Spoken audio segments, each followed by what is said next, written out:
How are you? Cute shoes. Oh, thank you. Beverly Center. Nice. So you're doing some shopping out here. No, a couple times ago when I was here. You know, you got to get the sales in when you can, right? Right. Come on. Rose, oh my God, you were so fantastic in this. And, isn't it an actor's dream to be a part of something like this? I think it would be an actor's dream if you have some cojones. If you've, got strength and are going to get ready to go through the meat grinder, because this was all kinds of hardcore stuff, but in the best possible way, and it was so much fun, but it was really hard work. But you are the centerpiece, my goodness, and I wanted to tell you that you were just so fantastic that... Thank you. Were you freaked out when you really committed to this project? No, I thought it was funny. I was actually just, all right, let's go. But it was very hard because I was doing the last 2 months of my series. I was shooting during the day in LA, and then I would hop on a plane and shoot nights there. And it was delirious. And in between doing that, I flew up and auditioned twice for Quentin's movie, for Death Proof. Right. So I was completely, like, I don't know if at the second audition, Quentin's like, you're kind of speaking slower. And I'm like, that's because I had no idea. You can't say Quentin's lines slowly. No. So I was like, okay, I'll do it really fast. And luckily it worked out. I got the part. Now, having the amazing status of being in both films, I mean, how cool is that? Super But cool. I have to ask you, I mean, who is more sick and twisted, Robert Rodriguez or Quentin Tarantino, and why? I think Quentin is, because he's a little more serious about it. Robert's, I think, is cartoony.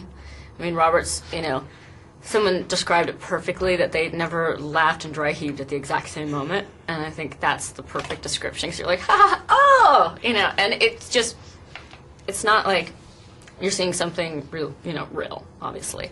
So it's just kind of a little kid version of horror, and it's really cute, but it's also so damn funny, and it's so fast-paced, and it just goes like that. And I think Quentin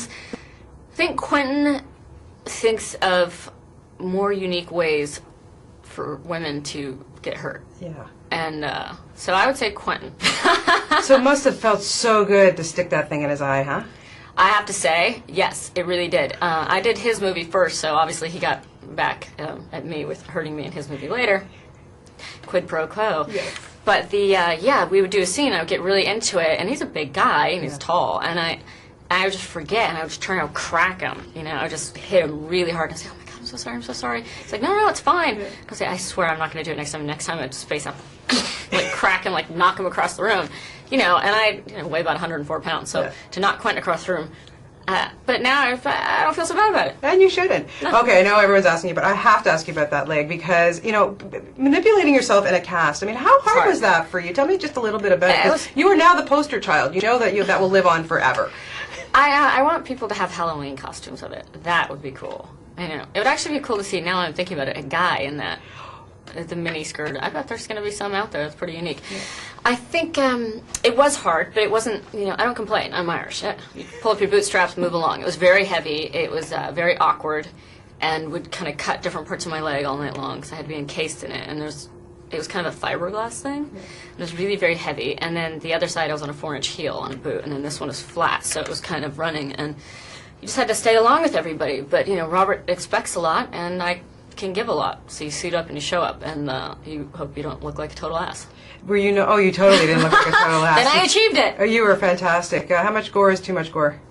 Well, for me, I'm a fraidy cat. I really, really am. I don't do well in Scream. It was my second movie, and I had no clue. The directors I had reference, I didn't know who I was talking about because I'd never seen horror films.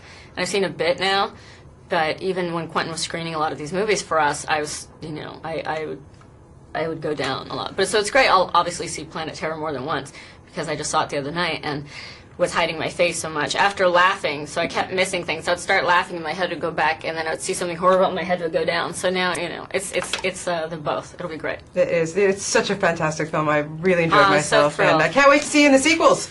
More Grindhouse from